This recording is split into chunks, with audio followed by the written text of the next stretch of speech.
Short summary of the thief story in Hindi. Ruskin bond की the thief story एक चोर की कहानी से पूरी तरह से अधिक है।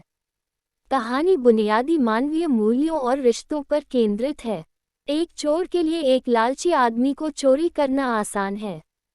एक लापरवाह और ईमानदार व्यक्ति को चोर करना भी मुश्किल है। एक जवान लड़का अनिल से दोस्ती कर लेता है। अनिल उस पर पूरा भरोसा करता है और उसे नौकरी पर रखता है। क्या लड़का अपने विश्वास को धोखा देता है? कहानी 15 साल के एक चोर की है। वह पुलिस और पुराने नियोक्ताओं से आगे रहने के लिए हर महीने अपना नाम बदल लेता था। इस बार उसने खुद को हरी सिंह बताया। कहानी में दूसरा व्यक्ति अनिल 25 वर्षीय लेखक है। चोर एक दिन अनिल से मिलता है और पूछता है कि क्या वह उसके लिए काम कर सकता है। कहानी बताती है कि कैसे चोर चोरी करके अनिल को धोखा देता है लेकिन बाद में वापस ले लेता है। द थीफ स्टोरी समरी इन हिंदी। अनिल 25 साल के लेखक थे। वह बहुत लापरवाही से अपना जीवन व्यतीत कर रहा था। वह अपना जीवन चलाने के लिए, पैसा कमाने के लिए, लिखने के लिए संघर्ष कर रहा था। एक दिन अनिल कुश्ती मैच देख रहा था। वह हरी को प्रणाम करता है। हरी ने व्यक्ति की चापलूसी करने के लिए अपने पुराने फॉर्मूले का इस्तेमाल किया।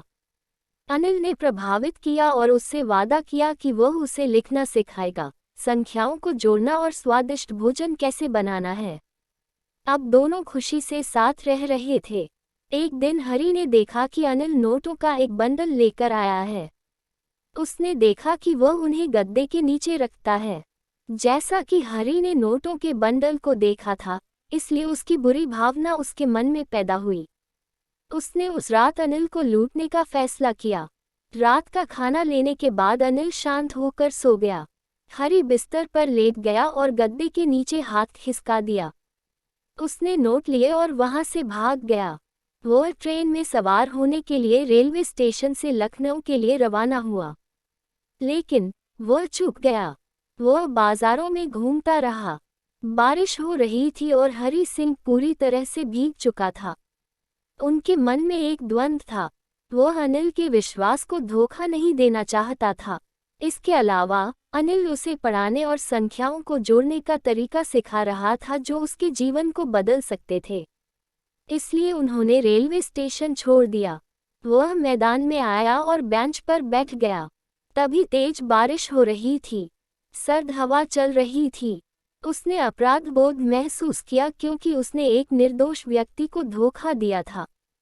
उसकी कमीज और पजामा उसके शरीर पर गिर गया क्योंकि वह बारिश के कारण गीला था। हरी सिंह का हृदय परिवर्तन हुआ था।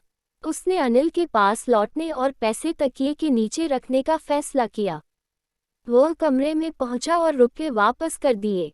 अगली सुबह वह थोड़ी देर से उठा और अनिल ने पहले ही अपनी चाय बना ली थी। अनिल ने हरी सिंह को यह कहते हुए 50 रुपये की पेशकश की कि उन्होंने इसे अर्जित किया है।